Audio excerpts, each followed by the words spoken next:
So Derrick, again, it's nice to meet you. So a couple of weeks ago, we had a phone conversation. You're going to be appearing in court on a felony charge. This is your pre-sentence investigation meeting. So before we jump in and start, I just wanted to see if there was any clarifications, questions that you have about this process.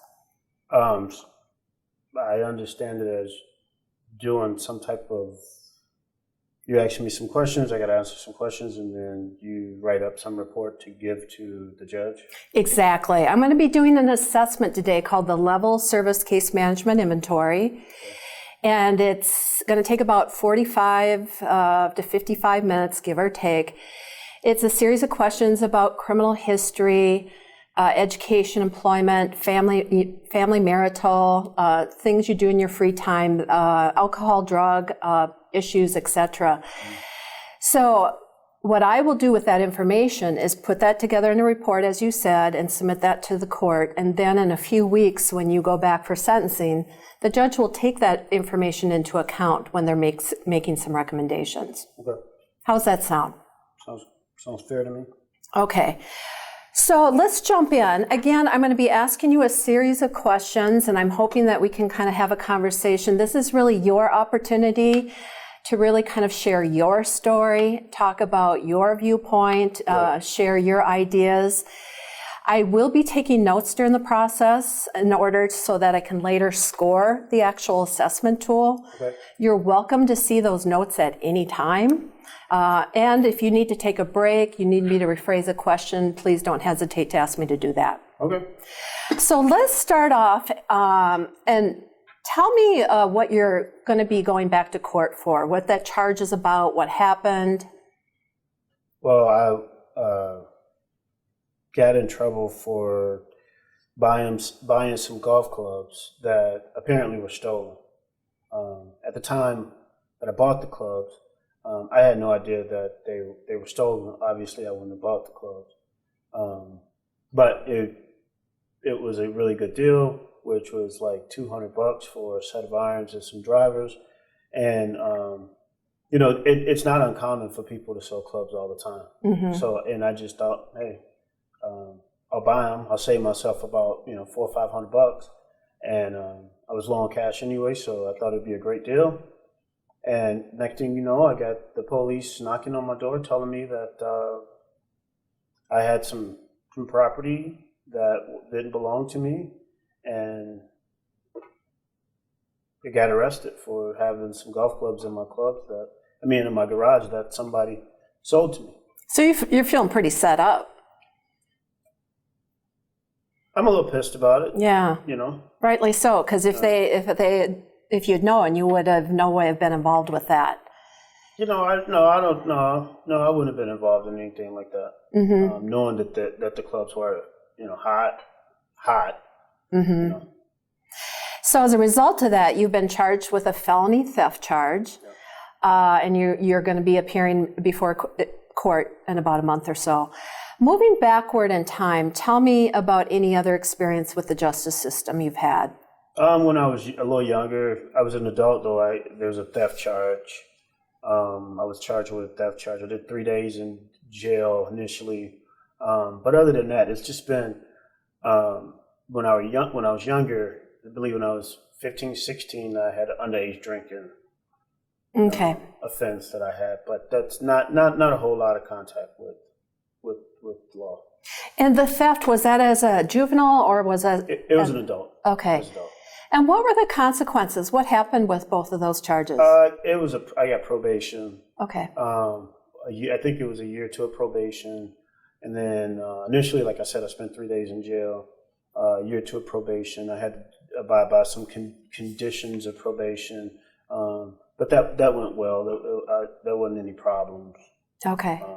So something I did, something I thought I learned from. But here we are again, and I'm here talking to you about something that I'm getting in trouble for. And you're kind of mystified as to how that really happened. Yeah. Well, I admit wholeheartedly what I did last time. I paid for that, but this one is just a little bit hard for me to swallow. Yeah, I can understand that. So the theft as an adult, how long ago was that? I believe it was, let me see, it was 4 years ago. Okay, so that case is closed. Yep. Okay, so the only thing currently open closed. is this current pending theft. Yep. Okay. So in the times in the past when you were in jail, any trouble while you were locked up with write-ups, getting in trouble, that kind of thing? No. Okay, any attempt to escape? No. Okay. And when you were on probation in the past, any type of compliance issues with being able to follow through with some of those conditions? No, it was, some of them were hard to, with the UAs and stuff like that, but I was able to keep it under control. Okay. With the drinking and stuff, I like to have a couple cocktails every once in a while. Everywhere you go, there's beer and wine, and I come from a family of people who like to get after a little bit, and so it's hard when you're on probation and you got to do the right thing. Okay. So, and we'll talk about that as well. So, before we move on, any type of gang affiliation, assaultive behavior, DWI, fire setting, Nope. threats? Nope. Okay. So, to summarize, you've got the underage drinking that was about 15 or 16, and then the theft that was closed about 4 years ago, and then the current pending theft. Well, it happened like 4 years ago, but then I had the 2 years of probation then. So it's been a couple years since I've been on, have to go see a PO or anything like that. So. And you did successfully succeed with that probation supervision. Yep. Good for you. So let's move on to education and employment. So let's start with school. Okay. What's the highest grade that you've completed with school, Derrick? I have an AA Arts and Associate Arts. I completed that, and then obviously I finished high school. But that's all I got an AA degree. That's it. And what's the AA degree in? I got it in business. Awesome. Good for you. So, business administration. Okay. So. Any idea of going back to school? Is that a goal of yours? It is, but it's more of a financial thing. I got kids now, and so I got to work. Okay. I would love to go to school, but the reality of it is I have to take care of my children. So that's really your priority. I don't know if I can go and do school and then work and take care of my kids at the same time. Yeah, it's a lot to juggle, certainly. Yeah. When you were in school, ever suspended for any reason? I think I got in trouble when I was in high school for smoking cigarettes. And so I got suspended for a day. Okay. But nothing like for fighting or getting in trouble or anything like that. I actually kind of like school. So. You're a good student? Yeah, I was pretty good. Okay. Yes. Good for you. So let's talk about employment. Where are you currently working? I work for Super Value in Hopkins. I've been there for about 7 months. Prior to that, I looked for a job for a little bit. I was working for a moving company called Paragon Moving and Storage in Hopkins as well. I worked there for years, but I just got the physical demands on my body was a little too much, so I had to find something else. So tell me about what you do. What I do is I prepare food to go to the grocery stores. So I work in the freezer, and so we get an order. They tell me what they need. I go pick it, put it on a pallet, drive it on a forklift, and then get it ready to be shipped out to Cup Foods or any little food people that are associated with our company. And you mentioned you've been there 7 months? 7 months, yeah. So how do you like it? You know what? The pay is good. I just got a raise. Congratulations. Thanks. The pay is solid. It's a really good pay. There's opportunities for advancement. It's good. It's a job. So if I were to know you 2 years from now, would you still be there? Probably a good chance I'll be there in 2 years. Okay. So tell me about how you get along with the people you work with. I really don't go to work to make friends. Okay. My mom doesn't like that I say that, but I don't go to work to make friends. I go to work to work. Okay. So you really don't associate with the people you work with, hang with them at breaks, that kind of thing? I talk to them at breaks, but I don't I'm not sharing any of my personal, I'm not telling them that I'm on probation. I just think people in general talk too much, and you give them too much of your business and everybody else knows it. They'll kind of take advantage of that? It's just been my experience in the past. So you're just somewhat of a loner. You kind of just do your job. Sounds like you're a hard worker. And at the end of the day, you just kind of say goodbye to these folks. Well, the job that I work at, you have to have, when I first got hired there, you're on this probationary period.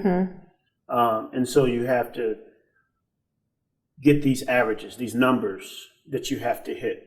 And so and it's like, if you pick at 90%, you're quicker to get a raise or you're quicker to get hired. So I'm just trying to make a good impression and just kind of cut out all the white noise. I just go in to work, take care of my business, and at breaks I'll say, "What's up? How you guys doing?" And then after that I go home and I deal with my children. So you're pretty dedicated to your job. You're a hard worker. You want to move ahead.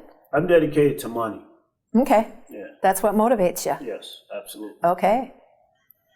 So what about your boss? How do you get along with your boss? You don't really have time. If you do your work, he leaves you alone, and I kind of like that. But he seems like a pretty good guy. I don't know. I think he's always giving good feedback. I don't know. I mean, I would probably like to, if anybody I hung out with would probably be somebody like him, just because it seems like we're more like-minded.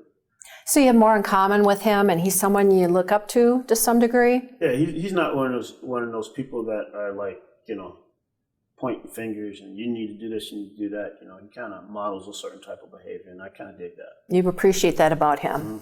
So you say it's a pretty good relationship then? I would say. I mean, I wouldn't call it the best relationship ever. We exist. Okay. So you're not really good friends, but you get along, you look up to him, you accept his feedback. Absolutely. Nice. That really helps in being supportive as far as going to work, having a boss like that. Yeah, for sure. Okay. So let's move on and talk about family marital. Tell me a little bit about your family. I'm originally from Illinois. My mom she's worked for the post office, been working there for years. My dad drives trucks. Been around. They're not together. Okay. They broke up when I was a kid, but got a brother, got a sister, who now both brother and sister live here in Minneapolis. So I talk to them quite often. I talk to my mom all the time. I don't talk to my dad much. I talk to him probably a couple times a month, but not as much as I talk to my mother. Okay. I come from a pretty good household growing up. No abuse. Okay. None of that stuff. So you would say you're pretty close to your family. Maybe not so close to your dad, but yet there's a good solid relationship there. Yeah, we have. We're I wouldn't say. We're like a typical family. Everybody have their problems. I would say my family is very opinionated about what the next person is doing or whatever. And I don't know if that comes from my dad or my mom, but everybody got their opinions about how people should do stuff. So we're pretty close. And if they're opinionated, what do they say about what's currently going on with you? Well, my brother called me stupid, saying that you're always trying to save money and you're cheap, and you know those golf clubs came from somewhere. So, and I bought them anyway. And my sister, she just said it was done. My mom, she's pretty upset at me because of the trouble that I was in before. That she kind of helped me out with some money to hire an attorney and stuff like that, and then here I am in the same situation again. So they are very opinionated about this. But to me, it just seems like it wasn't that big of a deal. I didn't think it was at the time, but now I'm starting to see how serious it is. sitting here talking to you, sharing all my life about, talking about my life and my family and stuff like that. So I'm really starting to understand the seriousness of it now. So it's really a wake-up call for you. A little bit. In the sense that this is not the path that you want to head down, having to come in and talk to probation, be on probation. Just kind of thinking more about my kids than anything. Yeah. Like how they would look at the situation. So tell me a little bit about your kids. I got a couple kids who 12, 11. Boy, girl? 2 boys. Okay. They are pretty active kids. They play a whole bunch of sports. I'm not with the mom. Okay. We were together for some time, but things didn't work out. She's a little bit more. She expected a little bit more from me in terms of she wanted me to finish school and wanted me to do a bunch of stuff, and I wanted to make some contributions to the family, like get a job. So just a lot of things we just didn't see eye to eye, and I don't know. It was just constant bickering in front of the children and stuff like that. And we were together for a long time. And how long ago did the relationship end? It ended about maybe a couple years ago. Okay. And you've been single since? I started seeing a girl a little bit after that. Okay. But we broke up. She didn't like that a lot of my energy was put toward my children. Uh-huh. And then there was one incident where she tried to discipline one of my kids, and that's a no-no for me. So yeah, it didn't work out so well. we had to say bye-bye to each other. So how do you feel about being single? This is probably, in a long time, it's probably the best thing that ever happened to me, being single. Because?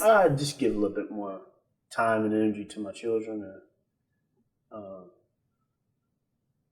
And I need to work on myself first. I've only been in this job for 7 months. I'm trying to build up some money and stuff like that. And so just working on me is a little important right now instead of trying to bring my issues into a relationship. So really kind of get your ducks in a row so that you can be there for your kids and move forward with your life. That's my plan. It's a good plan. Good for you. I appreciate your dedication to that process. Oh, thanks. So in regards to your kids, do you have custody? What does that look like? We don't have it was never, the mom was nice enough to not have to put me through that situation of going through the court system and the child support stuff. And so I'm blessed in that aspect because I talk about my kids a lot. I coach basketball for them. I'm taking them all kind of soccer events, and I spend a lot of time with my kids. So you're a very active parent, very involved in these boys' lives. Yeah, that's kind of what makes me tick is my children. Okay, great. It's a great motivator. Yeah, I just can't imagine them not being around their dad. So yeah.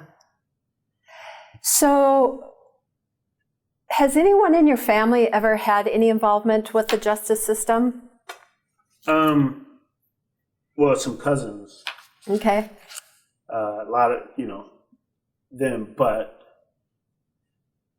not like my immediate family, like not my dad or my mom or my brother or sister. Okay. None of them. And then when you mention cousins, are these cousins that you have contact with, and what about other family members? Well, I don't think you have enough time to talk about all my family members because I'm the oldest grandchild out of 43 grandchildren. Oh my goodness, big family. So we have a lot of characters in the big family. Mm-hmm. There's a lot of people. And so, but in particular, I got a couple of cousins that's in prison in Chicago. Okay. Yeah. Okay. Do you know what that's for? Drugs. And actually, drugs. Just okay. Drug sales. Okay. Yeah. Nothing, not shooting or killing anybody, but okay. just drug possession or sales or something? Just sales. They were drug dealers and got caught up. Okay. So you mentioned that you coach your boys, was it basketball? Yeah. So is that something you do regularly? That's something you're committed to doing? Yeah, I've been coaching them since they've been involved in basketball. And so it's been a couple of, maybe 4 years. Yeah. Okay. You're the lead coach or? No, I coach, they play I coach both of their teams. They play in a like a community center basketball association league, and so I've been coaching them since a couple of years ago, and then the parents like me and I like them, and just another way for me to spend some time with my boys. One of my pet peeves is seeing other coaches coach children and give them the wrong information. And so I've been around basketball a lot and consider myself a pretty decent coach. So I don't know. So it's one of the things that I do. So it's really important for you to get in there and really kind of nurture these kids and build them up and be positive. I want them to get ready for the next level or whatever they do, whatever that is. Move them to the next step.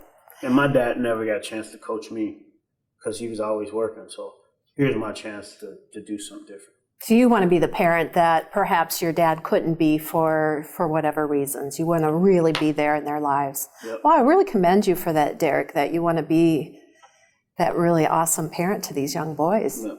Good for you. Thanks. So you're coaching. It sounds like you've been coaching for a number of years for these young men. What else do you do with your free time? Because you work full time, you're coaching. What else do you do? Trying to maintain my house.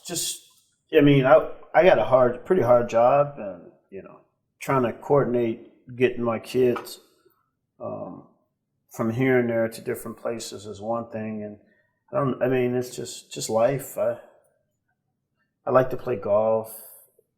Obviously, that's why I'm here. The reason for the clubs. Right. Yep. That's why I'm here.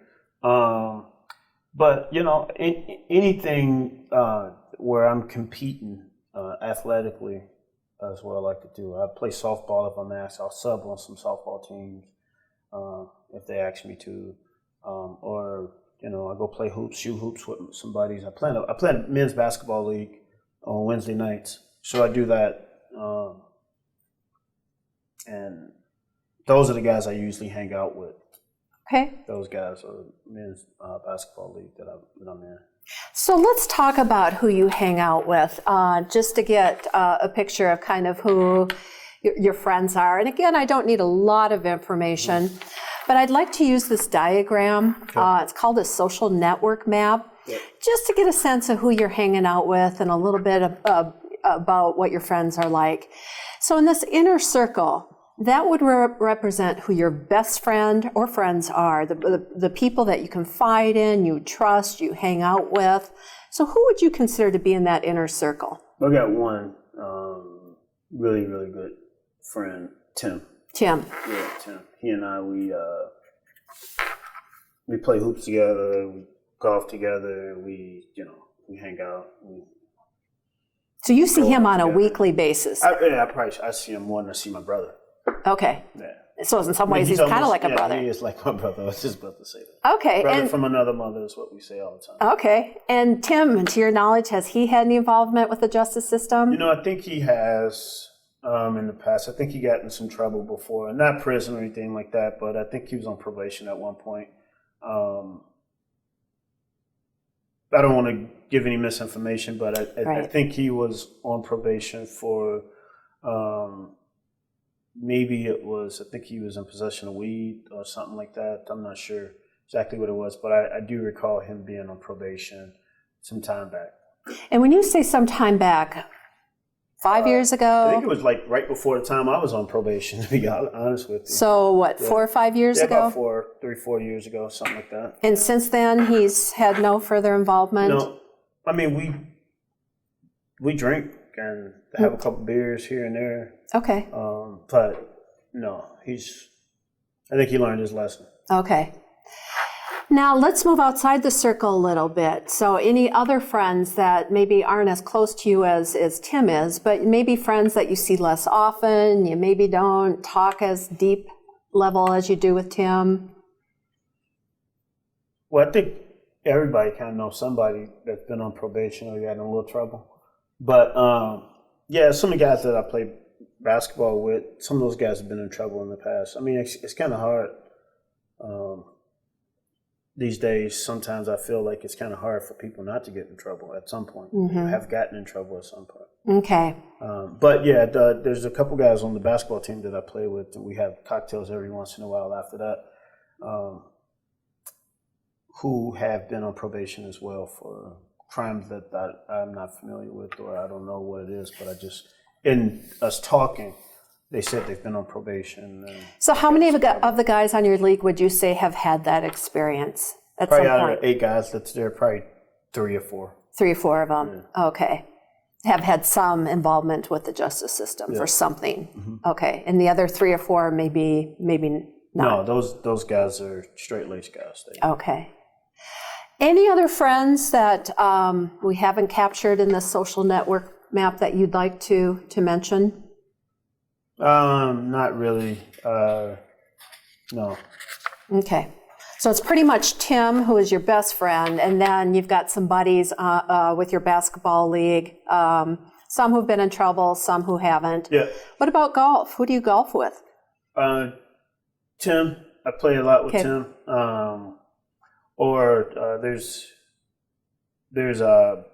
you could just show up to a golf course, and then it can pair you with people to play with. But it's usually like people that there's a crazy golf community in Minneapolis that you just go play 9 holes, 18 holes with. You show up at a golf course and they pair you with some people. I just like to be out there. I go hit balls. I do whatever.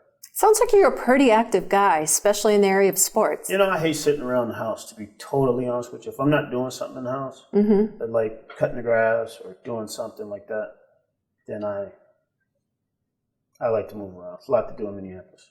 And it sounds like you're a very energetic person, and what I'm hearing is you like to use that energy in a positive direction. Yeah, it like I said, Minneapolis is a beautiful place to go and do stuff. So why sit home? I don't do the video game thing. Okay. I'm too old for that. Okay.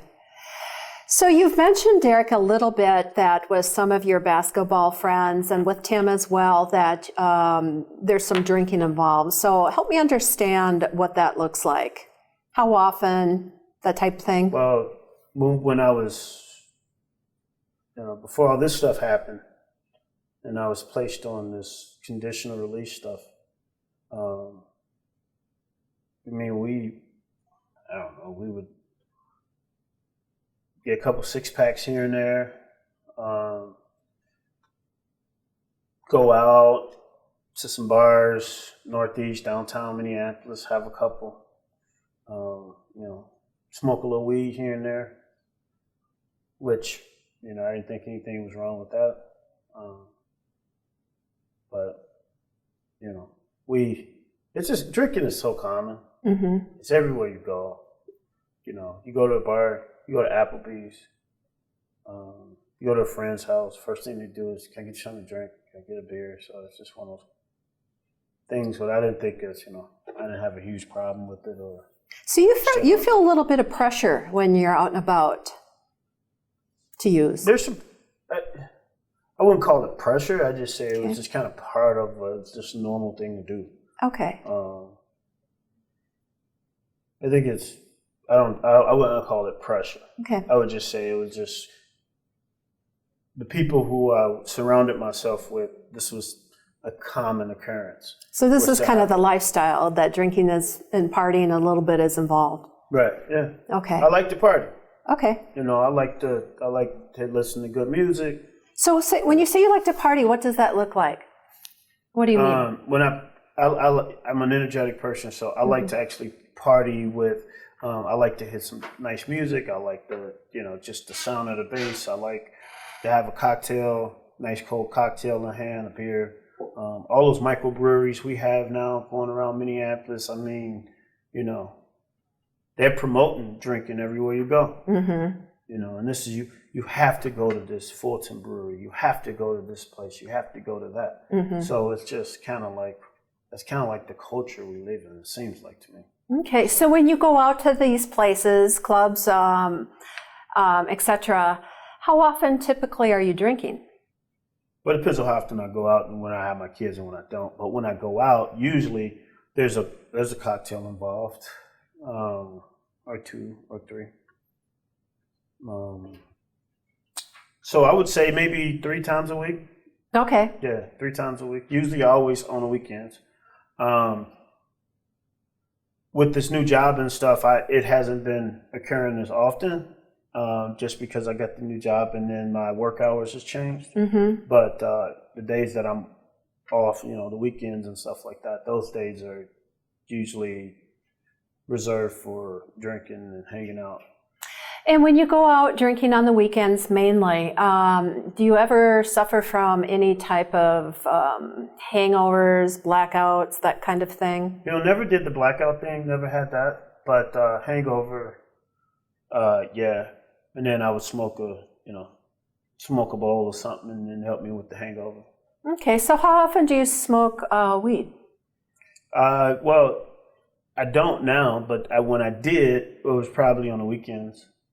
I just do it on the weekends. It wasn't one of those things where every day, like, I needed to function. Okay. But it was just something we did on the weekends or something. So it sounds like you're being very responsible in regards to your job, your kids, that you're not drinking, partying it up during the week, but on the weekends you kind of hang loose a little bit. Yeah.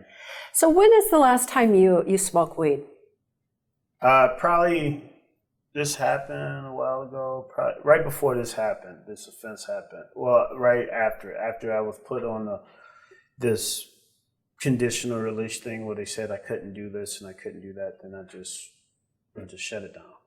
And you were able to do that. It wasn't a problem for you. Okay. I had to stop for a while to pass the drug test for my job anyway. Oh, okay. So it's not one of those big things. I don't know. We live in we just live in a crazy culture where everybody seems to where everybody's trying to legalize weed and everything. Mm-hmm. So I don't really see a big problem in it. So if the judge were to order UAs as part of a condition of your probation, and it sounds like your employer is already doing that, that's not going to be an issue in regards to the weed? No. Okay. Great. Good for you. So the alcohol, when's the last time you went out drinking? I think it was a couple weeks ago. I had a couple of cocktails. Okay. Yeah, it was a couple weeks ago. I had a couple cocktails. I mean, it's less often now. That, like I said earlier, because I'm on this conditional release thing. It's less often now, but and I know that. I mean, it's kind of weird because I wasn't drunk, or alcohol had nothing to do with me buying some clubs for $200. I was as sober as I've been in a long time when I made that purchase, and then it seems like I'm getting told that what I can't do because of it's just what's normal for them. Mm-hmm. So the alcohol had nothing to do. That was just a mistake in and of itself. Yeah, it was a mistake, but it's like it was an honest mistake. You didn't know they were stolen? No, yeah. Right. Yeah. That's the part that's troubling to me. It seems to me that's something that you're wanting the judge to be made aware of. Right. Yeah. Okay. I can certainly put that in my report. You get put in a position where, just because the police officers wrote something up is what they think is factual, and that's just not true. Mm-hmm. And then they're asking me, well, where's the guy who sold you this? I don't know. Mm-hmm. It was a friend of a neighbor's. Mm-hmm. So you're feeling, that's it's unfair in a way that you're sitting here because it was a legitimate mistake. Yeah. And yet I think I heard you say earlier that you're really kind of wanting to get your life in order, and this has been somewhat of a wake-up call. Yeah, it has been. I mean, I can't sit here and talk about how much more I care about my kids and then doing things that's foul. Yeah, because you've talked about wanting to be, you coach your kids basketball. It's evident that you want to be a really good father to those boys. Right. Yeah, and sitting here isn't helping you with that process. They just kind of always think that you're different from everybody else and you don't have problems and this won't happen to you. But right. When it happens to you, Yeah. Then you wake up. Wake up. So in regards to your drinking or weed smoking, has your family ever made any complaints or expressed any concerns about that? Yeah, my dad, with the weed thing, with the drinking thing, he thought that when I was hanging out with some of the homeboys in the neighborhood when I was younger, he thought that was could potentially be a problem when I got older. So he tried to address that. I never gone to treatment or had treatment or anything like that. It's just more him saying, you know what, pointing his finger and saying like, this is what you need to do. But, and I was open and honest with them about the weed because they smelt it on me one time before. But they frown upon that. And it sounds like your family has really your best interests at heart, that you're from a closely bonded family. Pretty much. Yeah, that they care about you. Yeah. Yeah. How about your job? Has alcohol or weed ever affected your ability to go to work, do your work, that kind of thing? No, I like money too much. You mentioned that earlier. You like to make money. Okay. I do. So it's never been a problem with work. No. And then you mentioned that you've never had any blackouts, but you have been hungover a few times. Yeah, I've had some hangovers before. Okay. Any other? It usually happens when I drink brown liquor. Okay. To be honest with you. So that's not the one for you. Mm-mm. So any other indicators, such as have you tried to quit drinking and not been able to? Have you drank more than you've intended to? That kind of thing. I think we've all got to that. Now, I don't want to put any words in your mouth, but for me, if I'm having a good time, sometimes, I probably shouldn't have that fourth drink or that third drink, and then I do. And then next thing you know, it's late, and then, yep. So on the one hand, you've never been through treatment. You don't feel like you probably there is a need for you to go through treatment. Yet on the other hand, you're indicating that you have drank more than you've intended, that it has caused a few issues for you, that your family has complained. Right. Well, the issues are more like on me personally, but not me affecting anybody else. Like, I don't get violent. I don't alcohol doesn't make me depressed, or it doesn't put me in a certain way where I'm not getting my daily tasks done. Mm-hmm. It's just, I would say, if at all I ever abuse it, it's usually when I'm in a social setting. Okay. With friends and like you said earlier, some of those influences that are doing it. But I'm not sitting at home by myself just like trying to down a bottle of vodka or something. Right. That's not me. So you seem to have awareness that when you're out socially and when you're out with your friends, you're more inclined to perhaps drink more than you've intended to. Yeah. Okay. Yeah. That's a great awareness to have, that, maybe it's not a full-fledged issue, but it's something that you are bumping up against a little bit. Yeah. I'll admit that. I'll admit it. Well, I appreciate your honesty, and, I'm really impressed with your ability to kind of self-reflect and kind of, be open about that with me. Mm. So, Derrick, when you think about why you're here and the theft charge, what comes to mind immediately for you? That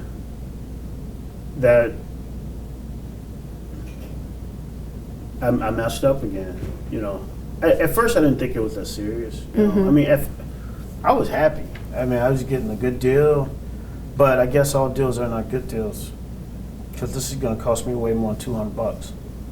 And money is important to you, so that kind of hits you there too. Yeah. Plus the time, and plus having some conditions set by the court. So you're really seeing the cost of this. Yeah. Well, I know. I'm just hoping that the judge don't understand my point of view, and I know how things has to play out, but. So, what would you like the judge to do? What would be the best case scenario for you when we go back to court? Best case scenario? Mm-hmm. Given that you're going to be placed on probation. Okay. I don't know. I can't afford to do any more jail time. Okay. And just because I can't, if I miss work, then I'm screwed. So I the judges just kind of understand where I was coming from, and that I made an honest mistake. I was trying to get a good deal of something that I thought was legit, and hope that judge, whether it's a female or a male, understands where I'm coming from. Okay. Okay. In terms of if the judge were to ask for a chemical health assessment, and what that is, Derrick, is an assessment someone would do that would determine whether there's any issues around chemical or drug use, to see if there's any kind of issues that would warrant some kind of intervention. How would you feel about following through with that? I don't have a problem doing that. Okay, so you'd be willing to take a look at that. And then as far as being placed on supervision and having a probation officer to report to, what are your thoughts about that? Again, being mindful of your time. I did it before. I don't see why I couldn't do it again. Okay. I just don't want to keep, racking up. I don't. It just seems like this crime. Even I paid $200 for the club, okay, Mm-hmm. and they were worth like $1,500, I guess, Mm-hmm. which I didn't know at the time. But they're calling it a theft over 500 charge, and so now it's a felony. Mm-hmm. I'm worried about the felony. I mean, I already got the one theft charge on there. My plans was to get that expunged at some point in my life,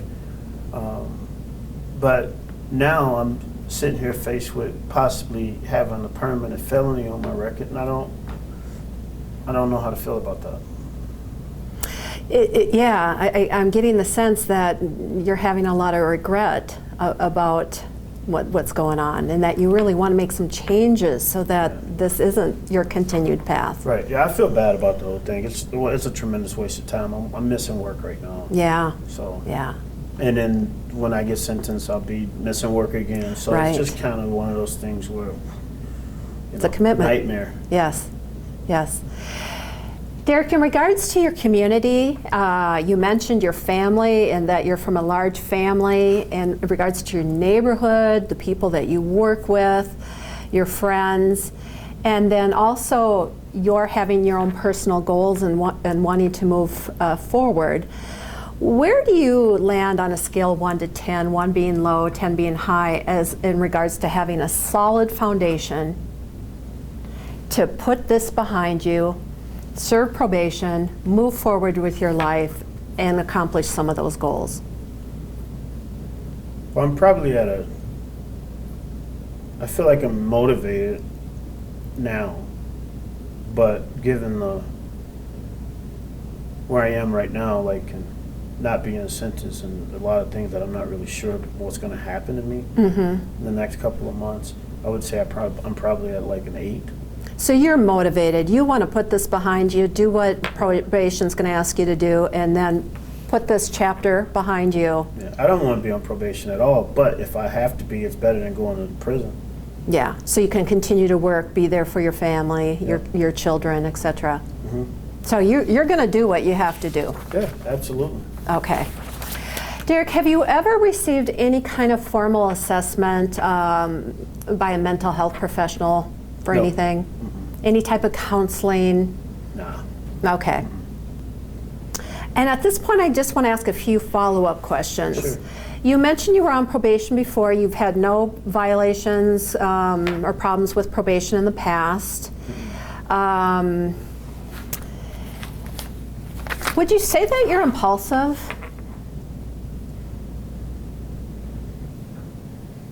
I think that would be a pretty good way to describe some of my actions.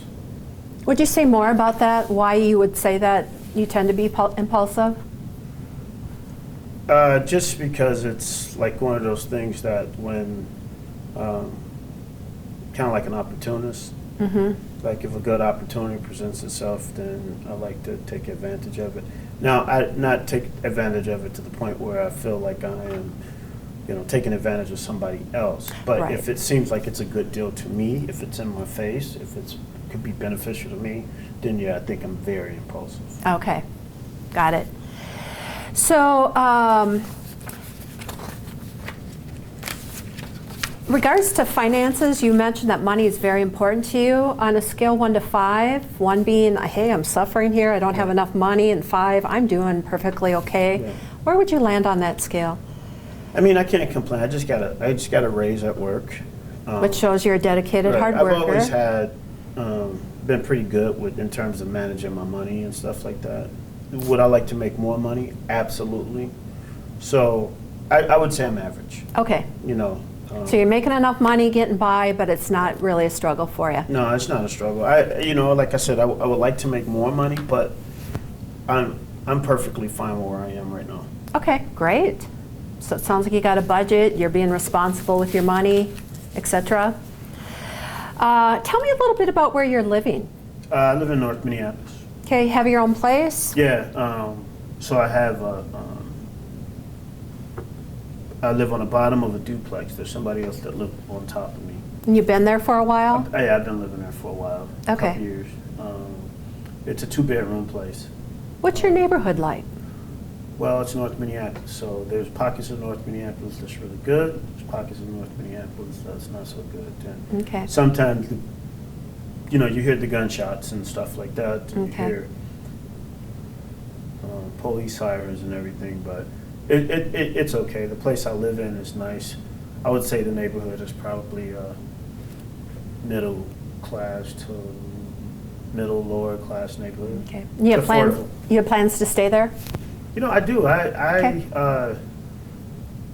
I really like North Minneapolis. Mm-hmm. It's very convenient to my job. If my car breaks down, I'm on the bus line. We got a golf course in walking distance. Beautiful houses over there. It's just So a lot going for you. yeah. I like the neighborhood. It's nice, close to Okay. downtown. Okay. So a couple of just personal questions. You can always choose not to answer them. That's certainly always your option. But I just want to ask them to get them on the radar. Okay. Have you ever been assaultive towards anyone, No. physically, Like a fight sexually? you talk about? Right. No. Okay. I mean, I've been in fights before, but I haven't been like charged. Okay. You know. And the fights you've had before, what was that about? You ever been to Chicago before? I have actually. Okay. Have you ever lived in Chicago before? No. Okay. Everybody got a fight coming from Chicago. So that was just a normal part of growing Normal up. Part of growing up. Okay. So those happened more as a kid, growing up, school But type once I get situation. up here, I'm too old to fight. I don't fight Okay. anybody. And then how about reversing that a little bit? Have you ever been a victim of physical, sexual, emotional No. abuse? Well, I got jumped on before. This was actually downtown Minneapolis, where some teenagers. I was coming from the bar. Some teenagers was on. I think that's Hennepin Avenue, and I don't know. I probably should have crossed the other side of the street, and I'm just walking and minding my own business. And they started. One guy snatched my hat, and then next thing you know, I had people fighting. How long ago did that happen? It was a while. It was probably about 4 years ago. Okay. As a result of that, do you own any type of weapons such as guns or carry or anything? I lost way too many friends to gun violence. I'm not about guns. Okay. Okay. So you've seen the tragedy of Yeah. that. Okay. One last question, Derrick. What are your goals for when you are on probation, when you get off probation? When I look at goals, I guess I've never thought about having goals while being on probation. But now that this is close to being my reality, it's to get off of probation. Great. I don't want anything to do with the criminal justice system. That's good to hear. But outside of probation, I just want to be a good dad, pay my taxes, do what I'm supposed to do, and stay off the radar. Okay. Sounds like some wonderful goals to me. Yeah, I guess. So Derrick, that concludes my assessment interview. Okay. Now what I'm going to do is take the notes and then later on score the assessment and pay attention to some scoring rules that we have because we need to take this very carefully because this will be given, the information will be given to the judge. Okay.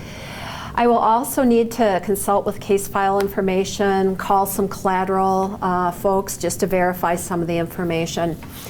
So I won't have time, obviously, to do all that before you leave today, and you've already been here for quite a while. If you're willing, and you have about 4, 5, 6 more minutes, I would love to give you some informal feedback just based upon our session today. That's fine with me. I'm here, so. Okay. So, Yes. I've gotten to know you a little bit in the past 45 minutes or so. Again, thank you. I appreciate your willingness to be so open and forthcoming with information and to be honest with me. You know, Derrick, let's start with criminal history. You know, you don't have an extensive criminal history, and it really sounds like with this current offense, it was more, you didn't know those golf clubs were stolen. It was more of a mistake. It wasn't intended on your part that, hey, these are hot and I can get a good deal. And I hear you say that one of your number one goals is to get off probation. So I don't see that being a big risk for you. Yeah. Thoughts on that? No. No, I don't think it's a big risk at all. So I don't think you're going to score and be what we consider a high-risk client. You know, What is a high-risk client? A high-risk client would be someone who comes to us with an extensive criminal history that doesn't take responsibility for those offenses, that might have a severe chemical use problem, that doesn't have any family or friend support, that has some really, you know, strong attitudes about you know, getting by with stuff, that kind of thing. Mm-hmm. That certainly doesn't sound like you. Oh, well, no. I agree. Yeah. Moving on to education employment. You know, one thing this tool helps us to do is identify a client's strengths. And I would say this is certainly one of your strengths. You're working, you like it, you like your boss, you plan to stay there for a while. So this is something that you and your probation officer don't need to have that conversation. You're doing very well in that area. Okay. Family.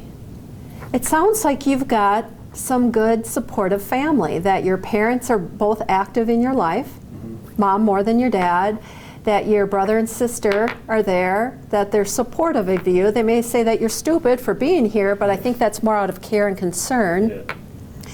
You also sound like you got Tim, who's a good friend, and also have some other supports with the basketball people on your league. So it sounds like you've got a lot of supportive people in your life. What would you say to that? I would agree. I don't typically hang out with people who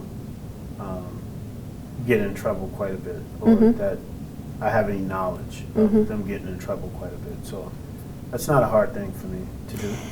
Well, it almost sounds as if, Derrick, that you go in some ways out of your way not to do that. That one of the things I heard loud and clear from you is that you really are in your children's lives. You know, you coach their basketball, you spend time with them. I heard you, I think, say something about driving them around and getting them to places. So it sounds like you're very active and that you're being a really good role model for those kids in many ways. Yeah, I hope to be. That's my goal. Speaking of goals you talked about earlier, one of my goals is just be really good, model great behavior for my kids. Yeah. And I really commend you for that dedication to want to be there for those young men. Well, thanks. You're welcome. The other area is that, you know, you use your time wisely. You know, there is the thing about, you know, letting go on weekends a little bit and, you know, drinking perhaps a little bit more than you intended. You've given up the weed, so it doesn't sound like that's going to be an issue for you.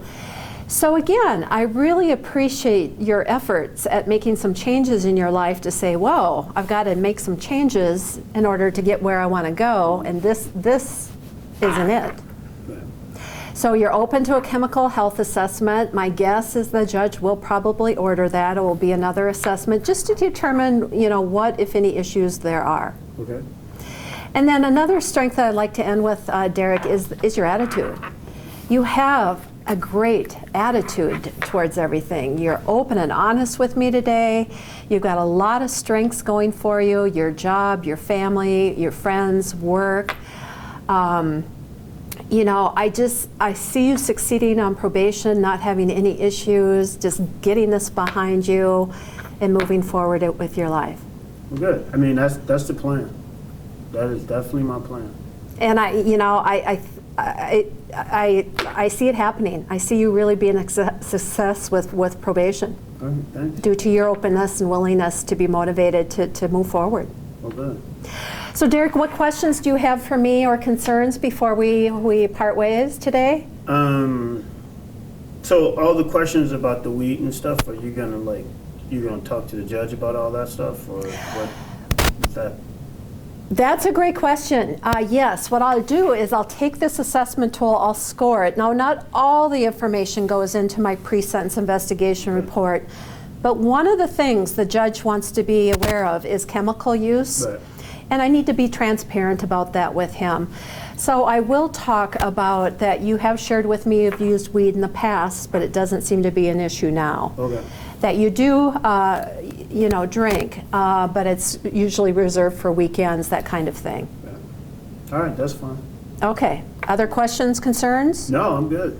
Okay, I want to thank you today for your time. Thanks for, making this easier for me to answer questions. I Well, thought I was going to have a horrible experience, but And it wasn't horrible. no, it wasn't. It was a pleasure meeting you, Derrick. So I'll see you again in about a month when we're both at court. Okay, all right. I'll see Okay, you. thank you. Yeah.